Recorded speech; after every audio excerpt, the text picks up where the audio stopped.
Hello my dear students, welcome to e coaching. E coaching के platform पे आप सबका स्वागत है। My name is Vikram Singh Rajpurohit. तो आज हम डिस्कस करने वाले हैं all about JET exam. JET exam के बारे में अपन डिस्कस करने वाले हैं। जेट का एग्जाम का पेपर पैटर्न क्या रहने वाला है, लास्ट डे की क्या कुछ कट ऑफ थी, इसके साथ में कौन कौन से कॉलेज कौन कौन से कैंपस का स्कोर एक्सेप्ट करते हैं, उन सारी चीज़ों को अपन 1/4 में डिस्कस करने वाले हैं। फीस क्या कुछ रहने वाली है, लास्ट ईयर का प्लेसमेंट क्या है, उन सारी चीजों को अपन 1/4 में डिस्कस करना स्टार्ट करते हैं। तो चलिए स्टार्ट करते हैं जेट एग्जाम के बारे में। सबसे फर्स्ट जेट एग्जाम का डिस्कस करने से पहले मैंने आपसे डिस्कस किया था कि आपको कैट के साथ में नॉन कैट एग्जाम को भी तुम्हें टारगेट करना चाहिए, जिसमें एक एग्जाम जो आ रहा है हमारा जेट का एग्जाम। जो जेट के एग्जाम के बारे में आज डिस्कस करने वाले हैं कि जेट के एग्जाम का पेपर पैटर्न क्या कुछ रहने वाला है, कौन कौन से कॉलेज का स्कोर एक्सेप्ट करते हैं, इसकी चीजों को हम डिस्कस करने वाले हैं। वेट, तो जेट का एग्जाम डिस्कस करने वाले, लेकिन मैं आपसे रिक्वेस्ट है कि प्लीज बच्चा, अगर आप कैट के लिए फाइट कर रहे हैं तो कुछ कॉलेज और भी रहती है जो कैट के साथ में दूसरे एग्जाम का भी स्कोर एक्सेप्ट करती है, तो उन सारे एग्जाम को तुम्हें टारगेट करना चाहिए। मैं नहीं बोलता सारे एग्जाम को टारगेट करना चाहिए, लेकिन जो एग्जाम की जो मैं लिस्ट आपको तुम्हें ये बता रहा हूं, उन सारे एग्जाम को तुम्हें टारगेट करना चाहिए। और उन सारे एग्जाम का मैं आपको पोस्टमार्टम करके बताऊंगा कि उन एग्जाम के अंदर क्या कुछ चीजें अलग से हमें पढ़नी रहती है, कौन कौन से पार्ट में जीके सेक्शन आता है, उन सारी चीजों को अपन डिटेल में डिस्कस करते हुए लेके चलना स्टार्ट करेंगे। तो सबसे फर्स्ट कैट का एग्जाम है। कैट के साथ में आपके जो एग्जाम रहता है, स्नैप का एग्जाम तुम्हें टारगेट करना चाहिए, एनएमएस मुंबई का एग्जाम आपको टारगेट करना चाहिए, उसके बाद आईएफटी का एग्जाम आप तुम्हें टारगेट करना चाहिए। जेट के बारे में आज अपन डिस्कस कर ही रहे हैं। सीमेट का एग्जाम तुम्हें टारगेट करना चाहिए, एंड माईकैट का एग्जाम तुम्हें टारगेट करना चाहिए, एंड टेस्टनेट का एग्जाम टारगेट करना चाहिए। अगर आप एमबीए के लिए फाइट कर रहे हैं तो प्लीज बच्चा, इन सारे एग्जाम को तुम्हें टारगेट करना चाहिए, क्योंकि लाइफ में बैकअप होना बहुत ज्यादा जरूरी है। मैं बोलता हूँ कि तुम कैट के लिए फाइट करो, तुम जेट के लिए फाइट करो। इन केस तुम्हारा कैट बिगड़ गया तो क्या करोगे यार? इन केस तुम्हारा जेट के एग्जाम में सिलेक्शन नहीं हुआ तो फिर करोगे क्या? तो तुम्हारे पास में 1% नेगेटिव अप्रोच को हम लेके चलना स्टार्ट करते हैं कि इन केस अगर ये एग्जाम मेरे बिगड़ जाता है, कैट जेट बिगड़, तो मेरे पास दूसरा एग्जाम जिसको मैं टारगेट कर सकता हूं। ठीक है ना? तो इन सारे एग्जाम को अपन टारगेट करते हुए लेके चलना स्टार्ट करेंगे। सारी चीजें डिटेल में डिस्कस करना स्टार्ट करूंगा। तो चलिए स्टार्ट करते हैं जेट एग्जाम के बारे में। JET exam all about JET, Xavier aptitude test, क्या कुछ चीज रहती है। एचआर के लिए सबसे बेस्ट कैंपस है, इसके लिए तुम्हें टारगेट करना चाहिए। एचआर के लिए किसी को लगता है कि मुझे एचआर फील्ड के अंदर जाना है, तो जेवियर जो एग्जाम है काफी अच्छा एग्जाम के साथ में प्लेसमेंट 100% है। 22 लाख जो है वो एवरेज पैकेज है इसका। 22 लाख जो है वो एवरेज पैकेज है, 100% प्लेसमेंट है। सारी चीजों को अपन चेक करें, कौन कौन से कैंपस के लिए टारगेट करता है जेड का एग्जाम और कौन सा स्कोर एक्सेप्ट करता है, उन सारी चीजों को अपन डिटेल में डिस्कस करना स्टार्ट करते हैं। सबसे फर्स्ट जेड का एग्जाम के अंदर क्या कुछ प्रोसेस रहता है। सबसे फर्स्ट जेड का एग्जाम के लिए आपको रजिस्ट्रेशन करना रहता है। रजिस्ट्रेशन के बाद आपका एग्जाम रहता है। एग्जाम के बाद आपका जीडी एंड पीआई वाला पार्ट रहता है। कुछ पार्ट में कई बार पता जाता है कि यहाँ पे ऐसे राइटिंग टेस्ट भी रहता है, लेकिन इस बार कोई ऑफिशियल अनाउंसमेंट नहीं है। फिर आपकी फाइनल मेरिट लिस्ट मिलती है, उसके बाद आपको एडमिशन मिल जाता है। तो चलिए स्टार्ट करते हैं जेड के बारे में। सबसे फर्स्ट जेड का एग्जाम जो है वो आपका एमबीए एंड पीएचडी एग्जाम आपको डिग्री प्रोवाइड करता है, प्रोग्राम प्रोवाइड कराता है, और ये तुम्हें टारगेट करना चाहिए। यही आपका मेन कैंपस है, इसीलिए तुम्हें टारगेट करते हुए लेके चलना चाहिए। सबसे फर्स्ट जेट एग्जाम 20 एंड 23 का जो एग्जाम जो हो रहा है वो आपका 8 जैन को हो रहा है। 8 जैन को आपका एग्जाम, जिसका टाइम स्लॉट ऑफिशियल अनाउंसमेंट हो चुका है। 9:32 आपके 12:40 एग्जाम का टाइम स्लॉट है इसके अंदर। इसके साथ में टॉप अगर बात की जाएगी बी स्कूल के अकॉर्डिंग, जब बात की जाए एचआर के अकॉर्डिंग, तो उसमें फर्स्ट पोजीशन जो आती है वो एक्सलाइज जमशेदपुर की आती है। इसके अकॉर्डिंग कौन कौन से प्रोग्राम ये प्रोवाइड कराता है, तो सबसे फर्स्ट एक आपका एचआर का प्रोग्राम प्रोवाइड कराता है और एक आपका मैनेजमेंट का प्रोग्राम प्रोवाइड करता है। जो एचआर के लिए बेस्ट कैंपस जो हमारा यहाँ पे तुम्हें टारगेट करके लेके चलना चाहिए। आते हैं नेक्स्ट पार्ट में कि डेट कब आ चुकी है सर, एग्जाम की डेट क्या है, रजिस्ट्रेशन कब से स्टार्ट है। 20 एंड 23 के लिए ऑफिशियल अनाउंसमेंट आ चुका है। 10 अगस्त से आपकी रजिस्ट्रेशन डेट स्टार्ट हो चुकी है। रजिस्ट्रेशन की लास्ट डेट जो है नवंबर 30 है। रजिस्ट्रेशन की लास्ट डेट आपके नवंबर 30 है। एग्जाम की डेट मैंने से आपसे डिस्कस किया है कि 8 जनवरी आपका एग्जाम की डेट है, एंड फाइनल जो डेट जो आ जाएगा एग्जाम का वो 31 जन 20 एंड 23 को आपका फाइनल एग्जाम आ जाएगा। और जेट का जो स्कोर कार्ड जो आपको सेम डे 31 जन टू आपके 31 मार्च के बीच में आपको अपडेट मिल जाएगा। चलते हैं एग्जाम के पेपर पैटर्न के साथ में, कौन कौन सी कॉलेज का स्कोर एक्सेप्ट करते हैं उसको भी अपन चेक करते हैं। सबसे फर्स्ट एग्जाम जो कंडक्ट कराने वाली बॉडी मैंने आपसे डिस्कस कर लिया है। एग्जाम की जो फॉर्म फी है वो आपके 2000 रुपीज है। 5 नंबर ऑफ सेक्शन रहने वाला है इसके अंदर, आपके 160 के अंदर प्लस जो है आपके कॉलेज जो है, जो कैंपस जो इसका स्कोर एक्सेप्ट करती है, आपका इंस्टीट्यूट जो है, एग्जाम का ड्यूरेशन जो है वो आपका 190 मिनट्स का है। 190 मिनट्स का टाइम ड्यूरेशन है। 5 सेक्शन तुम्हारे पास में एग्जाम में मिलने वाले हैं, उनको भी अपन चेक करेंगे। सबसे फर्स्ट जो एग्जाम पेपर पैटर्न है, जो चीजें आती है वो आती है आपके वर्बल एबिलिटी की। 26 क्वेश्चन वर्बल एबिलिटी के रहते हैं। डिसीजन मेकिंग बोला जाता है कि कैट के से टफेस्ट जो एग्जाम रहता है वो आपका जेड का एग्जाम रहता है। उसका रीजन क्या रहता है? उसका रीजन बस यही है कि यहाँ पे एक एक्स्ट्रा सेक्शन जो ऐड हो जाता है, उसका नाम है डिसीजन मेकिंग वाला पार्ट यहाँ पे, जिसके टोटल नंबर ऑफ जो क्वेश्चन रहते हैं वो 21 क्वेश्चन रहते हैं। कंटेंट एबिलिटी के 28 क्वेश्चन है, और यहाँ पे भी एक्स्ट्रा पार्ट आ जाता है आपका जीके का पार्ट। जैसे हमने डिस्कस किया था कि सीमेट के एग्जाम के अंदर जो इंपॉर्टेंट रोल प्ले करता है वो जीके करता है। यहाँ पे भी आपके 25 जो क्वेश्चन है वो कौन से क्वेश्चन आते हैं? आपके जीके क्वेश्चन से आते हैं।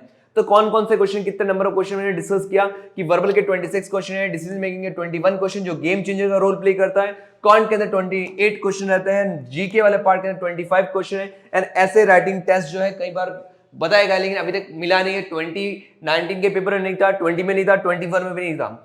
ऐसे राइटिंग टेस्ट का जो टाइम स्लॉट है वो 10 मिनट्स का टाइम स्लॉट रहता है। यहाँ पे 25 मिनट का जो टाइम स्लॉट है वो आपका जीके का रहता है, एंड 165 मिनट्स का टाइम स्लॉट है आपका verbal, decision making and can't का पार्ट का। इसके साथ में राइट क्वेश्चन अगर आप राइट करते हो तो आपको 1 मार्क्स मिलता है। नेगेटिव में जाते हो तो 0.25 आपका नेगेटिव में चलेगा। अगर आप 8 क्वेश्चन को, यहां पे क्या मेंशन करा, अगर आप 8 क्वेश्चन का आंसर नहीं देते तो 0.01 जो है वो आपका स्कोर जो है वो माइनस में चला जाता है। कि आपने, जैसे मैंने एग्जांपल के फॉर्मेट में लेके चलता हूं, एग्जांपल में आपको देता हूं कि आपका first question, second question, third question, fourth question, fifth question, आपने फर्स्ट नंबर क्वेश्चन अटेम्प्ट कर लिया, सेकंड नहीं किया, थर्ड नंबर क्वेश्चन अटेम्प्ट किया, फिफ्थ नहीं किया, फोर्थ नहीं किया, ऐसे करते करते अगर आपने 8 क्वेश्चन अटेम्प्ट नहीं किए तो वो आपका नेगेटिव में चला जाता है 0.10। तो आपको सारे क्वेश्चन अटेम्प्ट करके लेके चलने चाहिए। अब इसके लिए मैं बोलूंगी 8 तक जब आप क्वेश्चन अटेम्प्ट करते हो, मैं बोलूं कि अगर आप 8 क्वेश्चन अटेम्प्ट भी नहीं करते तो आपका 0.10 नेगेटिव में जा ही रहा है। तो क्यों ना मैं एक अप्रोच को लेके चलना स्टार्ट करूं कि अगर मुझे 8 क्वेश्चन में नहीं भी आ रहे हैं, अगर मैं उनका तुक्का भी अगर मैं सेट करता हूं, तो प्रोबेबिलिटी कितनी रहती है? अगर एक क्वेश्चन भी अगर मेरा राइट हो जाता है, 7 क्वेश्चन में अगर रॉन्ग हो जाते हैं, तो वहां पे आपके चांसेस जो रहते हैं, आपके 2 क्वेश्चन, सॉरी यहाँ पे 1 क्वेश्चन में 2 क्वेश्चन की बात करूं कि 2 क्वेश्चन आपके राइट होते हैं और 6 क्वेश्चन अगर आपके तुक्के में रॉन्ग भी चले जाते हैं तो भी आपका जो वेटेज वो ऊपर आ जाता, नीचे नहीं आता। तो इसके लिए एक अलग से मैं सेशन करूंगा कि आप चीजों को कैसे लेके चल सकते हैं वेट। इसके लिए अलग से एक हम सेशन करें, उस सेशन में डिस्कस करके मैं आपको बताऊंगा कि इनकी अप्रोच कैसे रहती है इन क्वेश्चन को अटेम्प्ट नहीं करने की। 8 क्वेश्चन के बाद में आपका 0.10 मार्क्स जो डिडक्ट हो जाता है, उसके लिए अलग से एक सेशन लूंगा 5 to 10 मिनट्स का, जिसमें मैं आपको अप्रोच बताऊंगा कि लास्ट एक स्टूडेंट था मेरा जिसका नाम था रोनित, और उस रोनित की अप्रोच काफी अच्छी है। अभी वो एक्सला जमशेदपुर के अंदर एडमिशन ले हो चुका है उसका, तो उससे अपन डिस्कस भी करें। मैं उसका 1 to 1 आपके साथ सेशन भी करूंगा कि उसकी अप्रोच जो थी उसी के अकॉर्डिंग उसका सिलेक्शन हुआ। तो इसकी मैं पार्ट में डिस्कस करके दूंगा, अलग से डिटेल में डिस्कस करके बताऊंगा कि क्या थी उसकी अप्रोच। इसके साथ में क्वेश्चन का जो लेवल रहता है वो आपका इजी टू मॉडरेट के फॉर्मेट में रहता है। ऐसा नहीं कि बहुत ज्यादा टफ है। एग्जाम टफ होने का रीजन क्या है कि इसके अंदर एक सेक्शन अलग से ऐड हो जाता है जो आपका डिसीजन मेकिंग वाला पार्ट ऐड हो जाता है। और ज्यादा आपका कुछ नहीं, राइट क्वेश्चन 1 मार्क्स है, नेगेटिव में जाते 0.25 है। अगर क्वेश्चन का आंसर नहीं दे तो 0, लेकिन 8 क्वेश्चन अगर आप आंसर नहीं दोगे तो आपके लिए 1.10 आपका स्कोर डिडक्ट हो जाता है। इसके साथ में 19, 20 एंड 21 के पेपर है सेम इंपॉर्टेंट है। 180 मिनट का आपका टाइम स्लॉट यहाँ पे मिल रहा है, जिसके अंदर 4 सेक्शन थे आपके पास में। नंबर ऑफ जो आंसर सब्जेक्टिव फॉर्मेट में नई क्वेश्चन थे, एक भी क्वेश्चन था मैक्सिमम स्कोर जो आपका 100 मार्क्स का। ऐसा राइटिंग टेस्ट यहाँ पे भी नहीं है, यहाँ पे भी नहीं, यहाँ पे कहीं पे आपको 99 क्वेश्चन मिल रहा है, कहीं पे आपको 100 क्वेश्चन फॉर्मेट चीजों को लेके चल रहा है। इसके साथ में कौन कौन सब्जेक्ट को हमें टारगेट करना चाहिए, तो सब्जेक्ट के अकॉर्डिंग मैंने चेक किया। वर्बल एबिलिटी में कौन कौन चीजें आपके पैराजंबल वाला पार्ट है, पार्ट ऑफ स्पीच के अंदर आपका नाउन है, आर्टिकल है, फ्रेजल वर्ब, ये सब चीजें तो मैं लेके चलना चाहिए। उसके बाद डेटा अरेंजमेंट जो आपका वर्बल वाला पार्ट की अगर बात करना चाहूँ, या फिर मैं डिसीजन मेकिंग की अगर बात करना चाहूँ, इसमें डेटा अरेंजमेंट है। आपके डिसीजन के बेसिस पे आपको क्वेश्चन मिलता है कि आप अगर आप मैनेजर की पोस्ट में तो आपका डिसीजन मेकिंग पावर कितना स्ट्रॉन्ग है, उस फॉर्मेट में यहाँ पे 21 के आसपास क्वेश्चन मिलते हैं। उसके बाद कॉन्ट वाले पार्ट के अंदर आपके अलजेब्रा है, ज्योमेट्री है, अर्थमेटिक के पोर्शन, कैसलेट, डीआई, ये सारी चीजें आपको मिलने स्टार्ट है। जीके वाले पार्ट के अंदर वही आपके करंट अफेयर्स साथ में यहाँ पे इकोनॉमिक्स एंड फाइनेंस से ज्यादा क्वेश्चन मिलना स्टार्ट करते हैं। इंटरनेशनल बिजनेस सिस्टम में क्वेश्चन ज्यादा मिलना स्टार्ट करते हैं। इससे ज्यादा आपको एक्स्ट्रा कुछ भी चीजों को चेक करने की नीड नहीं है। कौन कौन से कैंपस जो है इसका स्कोर एक्सेप्ट करते हैं, मैंने आपसे बोला है कि एक्सला जमशेदपुर जो है आपका इसको तुम्हें टारगेट लेके चलना ही है, लेकिन भुवनेश्वर है, गोवा इंस्टीट्यूट मैनेजमेंट है, ग्रेट लेक्स है, अलायंस है, ये सारे भी इसका स्कोर एक्सेप्ट करते हुए लेके चलना स्टार्ट करते हैं। तो इन सारे कॉलेज को तुम्हें टारगेट करना है, लेकिन मेन जो कैंपस है हमें इसके लिए टारगेट करना है और किसी के लिए नहीं। चलते हैं नेक्स्ट पार्ट के अंदर कट ऑफ क्या कुछ रहने वाली है। बीएम की जो प्रोग्राम की जो कट ऑफ जो रहती है, मेल के लिए आपके 93+% है और फीमेल के लिए आपके 90+% है। एचआर के लिए जो प्रोग्राम जो एक्सलर जो है उसके लिए मेल के लिए 90, जो नॉन इंजीनियरिंग बैकग्राउंड है उनके लिए 90+ है। उसके बाद में मेल जो इंजीनियर उनका 92+ है। उसके बाद में फीमेल जो नॉन इंजीनियर आपकी 87+ है एंड फीमेल जो इंजीनियर उनके लिए 90+ है। भुवनेश्वर के लिए 90+ है। उसके बाद गोवा इंस्टीट्यूट मैनेजमेंट के लिए 80 है। उसके बाद 80 नीचे ग्रेड लिस्ट सब कुछ है। आपको जो टारगेट करना चाहिए इसके लिए ही टारगेट करना चाहिए अगर आपको कैंपस एचआर के लिए जाना है। नहीं तो फिर हम सिम्बोसिस पुणे के अकॉर्डिंग चीजों को लेकर चलना स्टार्ट करें, जहां पे मैं एचआर के लिए काफी अच्छा कैंपस है वो। अब बैच के अकॉर्डिंग चीजें चेक करना है, बैच की साइज क्या कुछ है, तो हम 20 एंड 22 को लेके चलना स्टार्ट करते हैं। टोटल नंबर ऑफ 427 स्टूडेंट का बैच है जिसमें 100% प्लेसमेंट हुआ। 99 कंपनीज थी और न्यू जो कंपनी है वो 23 कंपनीज थी। एवरेज जो पैकेज जो गया है वो एवरेज पैकेज यहाँ पे 30 लाख के आसपास एवरेज पैकेज बताया गया है और हाईएस्ट जो पैकेज था वो आपके 60 लाख के आसपास है। 20 एंड 21 के अंदर 50 लाख जो हाईएस्ट पैकेज है एंड 20 एंड 20 के अंदर जो पैकेज है वो 58 के आसपास है आपका हाईएस्ट पैकेज फॉर्म में चीजें लेके चलना चाहिए। तो 100% प्लेसमेंट है। मेरा पर्सनल एक्सपीरियंस है, जो बच्चे यहाँ पे स्टडी कर रहे हैं उसके बेसिस में आपको फीडबैक दे रहा हूँ कि अगर तुम्हें एचआर के लिए टारगेट करना है डेफिनेटली तुम्हें एक्सएलआर के लिए फॉर्म को टारगेट करना चाहिए।